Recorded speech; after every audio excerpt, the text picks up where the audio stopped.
Tonight, I wanted to talk about near-death experiences and what really you believe happens when you die. And I think I'll give, first of all, a little bit of background with my own experience with that. And it's actually not mine, it's from people that I've known, a couple in particular, that when they went through to some degree their near-death experience or actually passed away shortly thereafter, were immediately changed by what they saw, like convinced by what they saw. And I have to say, a lot of the interest that I have in this, especially recently, personal changes in my life, wanting to, as you get older, you start to think about death. You really start to think about where you're going to go, what's going to become of you.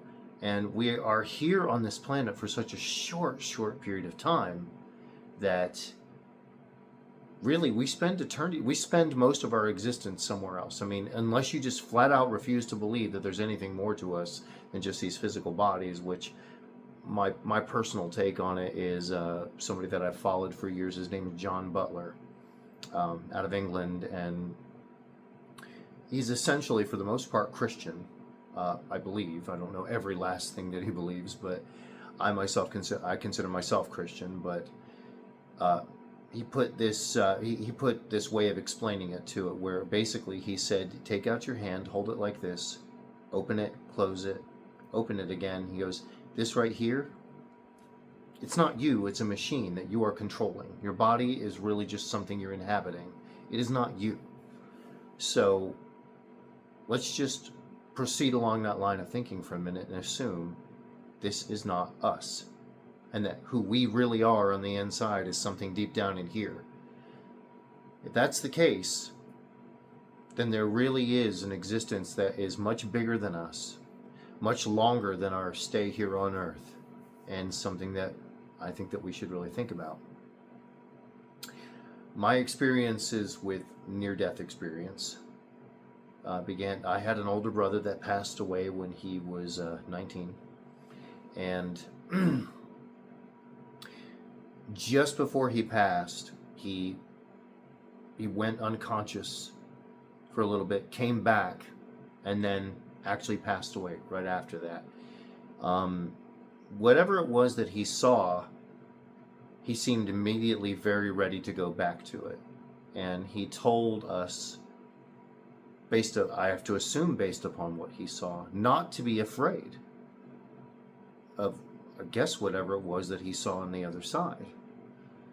Now, some people could say, well, that doesn't necessarily mean anything, but it depends entirely on if you know that person well enough to understand what they're probably referring to in the context that they're speaking in. But another thing that had happened, this is a very interesting story. My uncle, my father's older brother, passed away the same day of the brother that I just mentioned, my brother, literally the same day, within an hour of each other. My father's older brother was a very worldly, hedonistic, liked to drink a lot, liked to fish, liked to get out into the wild, and was just very worldly and never ever was interested in anything spiritual or what was going on beyond this world. Nothing really like that. He just wasn't interested in that. And about a month before he passed, which was the same day as my brother, he had a car accident and ended up very, very sick, ended up having a heart attack. Multiple different things happening to him. He was in his 50s. And after the heart attack, had an experience where he left his body, went up above his body, left the hospital room that he had been in, went over to another hospital room and heard a doctor explaining to my father, who was there, and my uncle's wife, who was there, what had happened to him and that he had passed away from a heart attack, and they weren't sure what else they were going to be able to do, but basically he was listening to a conversation about how he had died. And he was very aware that God existed. He was very aware that this was not it. this life, and he was very aware that he needed to make some changes or something. He was just very aware that there was much more real beyond this than what's here. And when he ended up recovering and coming back from this, total shocker to everybody, they didn't believe he was going to make it. He ended up being revived. They were able to bring him back. Told my dad about this, told my aunt about this, went to church, dedicated his life to God and to Christ, and ended up dying a few weeks later from another heart attack. Same day as my brother. Well, not just current things in my life and other things that I've been starting to think about. Like I had seen an interview where Keanu Reeves had actually started talking about how he starts to think about death more and more as he's getting into his 50s and eventually reaches his 60s. These things start to really matter to you. You really start to stop feeling quite the invincibility that you used to feel when you were younger and you thought nothing's ever going to take you out, which is never really, I guess, a smart way to live. But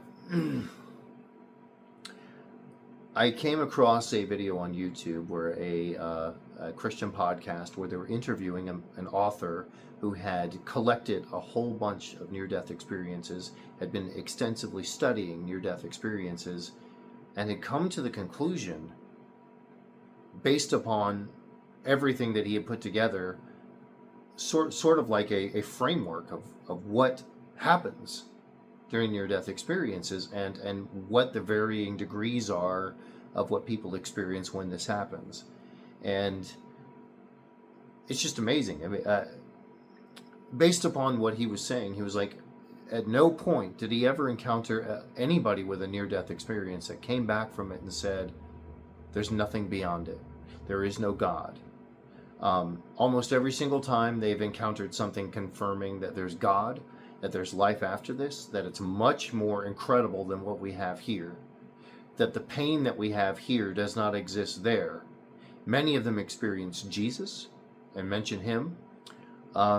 He encountered no one that ended up mentioning anything really about any other type of religion. I'm just relaying what he said.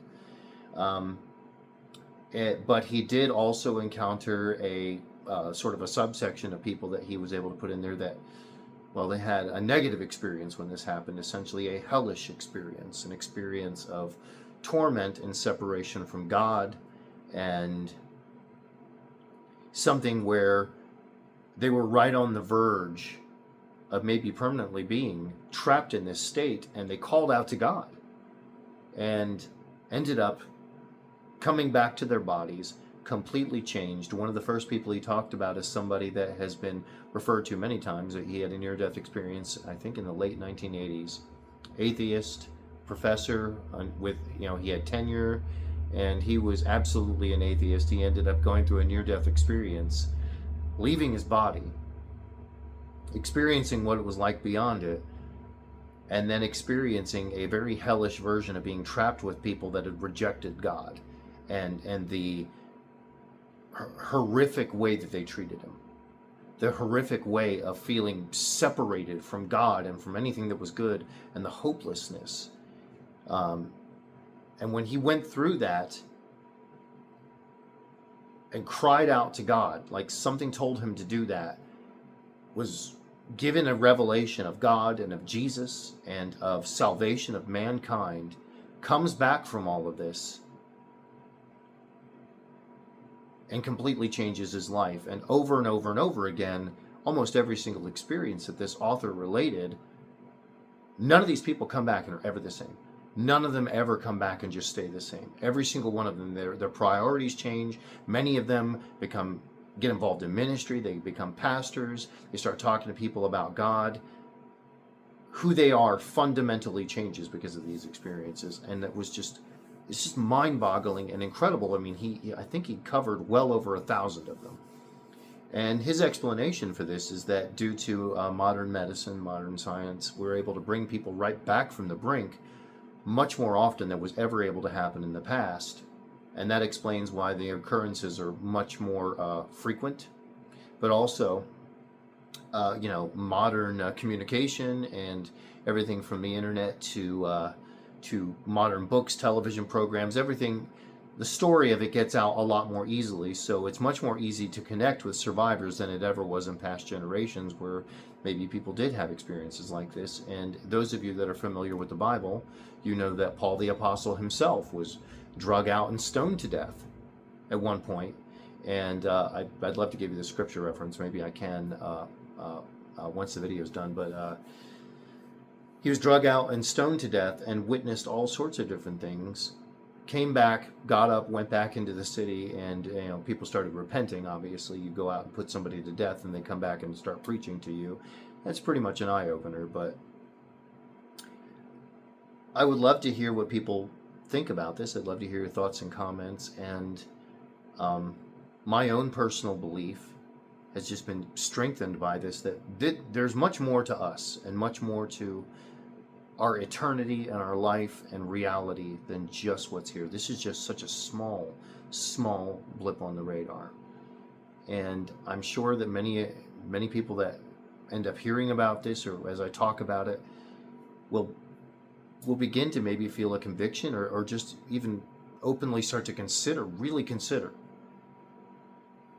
There is much more than just this life. And in many ways, that's a comforting thing, because that means that the suffering, the pain, the things that aren't working out, trying to get through the crisis of all the financial stuff and just having a life where you thrive, or you feel like you've got anything that you want, or that you've gone the direction that you should have gone, in the end, there's something much better than this. And you should think about that, but also, basically put your belief and hope somewhat in that too, because no matter what you want to believe or don't want to believe, that is where we're going to spend most of eternity. Most of the people that have ever lived have been dead far longer and left this plane of existence, this reality, far longer than they were ever here alive. And there's just no denying that. So you have to face that at some point. I've chosen to try and do that in myself, and I would love for people to, let's form a community. Let's talk about this. Let's support each other. Let's have a measure of faith, and let's face it together. We'll talk next time.